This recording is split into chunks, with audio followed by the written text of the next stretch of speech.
തൃശൂർ പൂരത്തിന് വെടിക്കെട്ട് പൂർണ്ണമായും ഒഴിവാക്കാൻ തീരുമാനം. പകരം കതിന മാത്രമേ പൊട്ടിക്കൂ. 15 മിനിറ്റ് മാത്രമായിരിക്കും കുടമാറ്റമുണ്ടാവുക.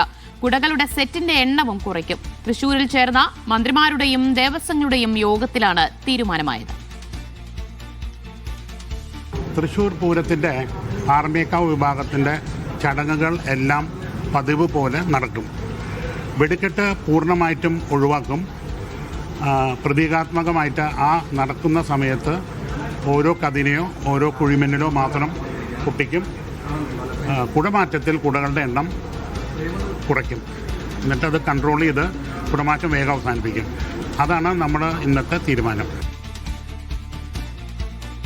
നമ്മൾ വെടിക്കെട്ടില്ലാതെ വളരെ ഭംഗിയായി ഇവിടെ ഈ മീറ്റിങ്ങിലെടുത്ത തീരുമാനപ്രകാരം കുടമാറ്റവും അതിൻ്റേതായ ചെറിയ രൂപത്തിലും അതേപോലെ തന്നെ വെടിക്കെട്ടിന് പകരം ഞങ്ങൾ കതിന വെച്ചുകൊണ്ടും ചെറിയ 4-5 കതിന വെച്ചുകൊണ്ടും ബാക്കിയുള്ള കാര്യങ്ങളെല്ലാം ആചാരപരമായി കൊടിയേറ്റം ചെയ്തതിനാൽ ഭഗവതിയുടെ അവിടെ കൊടിയേറിയതിനാൽ ഇനി ആ കൊടി ഇറക്കി 27-ാം തീയതി ഉത്രം വിളക്കോടുകൂടി കൊടി ഇറങ്ങുന്നത് വരെയുള്ള എല്ലാ ചടങ്ങുകളും അതിൻ്റേതായ ഭംഗിയോടുകൂടി നടത്താനാണ് തീരുമാനിച്ചിരിക്കുന്നത്.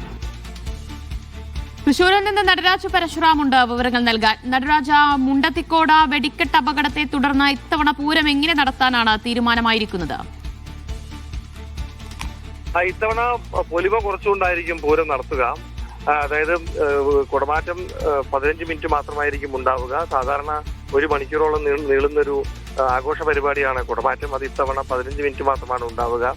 വെടിക്കെട്ട് പൂർണ്ണമായും ഒഴിവാക്കിക്കൊണ്ടൊരു പൂരം നടത്തലാണ് ഇത്തവണ നടത്തുന്നത്. ഇന്ന് ഉച്ചയ്ക്ക് ചേർന്ന യോഗത്തിലാണ് ഇത്തരത്തിൽ തീരുമാനമുണ്ടായത്. സംസ്ഥാന സർക്കാരിന്റെ അഭിപ്രായവും തിരുവമ്പാടി പാറമേക്കാവ് ദേവസ്വത്തിന്റെ അഭിപ്രായവും കൂടി കണക്കിലെടുത്തുകൊണ്ടാണ് ഇത്തരത്തിൽ പൂരം നടത്താൻ തീരുമാനിച്ചിട്ടുള്ളത്. സമാനതയില്ലാത്തൊരു ദുരന്തം ഉണ്ടായ സാഹചര്യത്തിലാണ് പൊലിമ കുറച്ചുകൊണ്ട് പൂരം നടത്തുന്നത്. അപ്പോഴും ആചാരങ്ങളെല്ലാം പാലിക്കുമെന്ന് 2 ദേവസ്വങ്ങളും പറഞ്ഞിട്ടുണ്ട്. അതായത് മഠത്തിൽ വരവും അതുപോലെ തന്നെ പാണ്ഡ്യമേളവും തെക്കോട്ടിറക്കവും ഉൾപ്പെടെയുള്ള ആചാരങ്ങൾ നടക്കുമെന്ന കാര്യം ഉറപ്പാണ്. എന്തായാലും എങ്ങനെ പൂരം നടത്തണമെന്ന അനിശ്ചിതത്വം ഏറെക്കാലമായിട്ട് ഉണ്ടായിരുന്നു. അതിനുശേഷമാണ് ഇന്ന് നടന്ന യോഗത്തിൽ ഇത്തരത്തിൽ പൊലിമ കുറച്ചുകൊണ്ട് നടത്താനുള്ള തീരുമാനമായത്.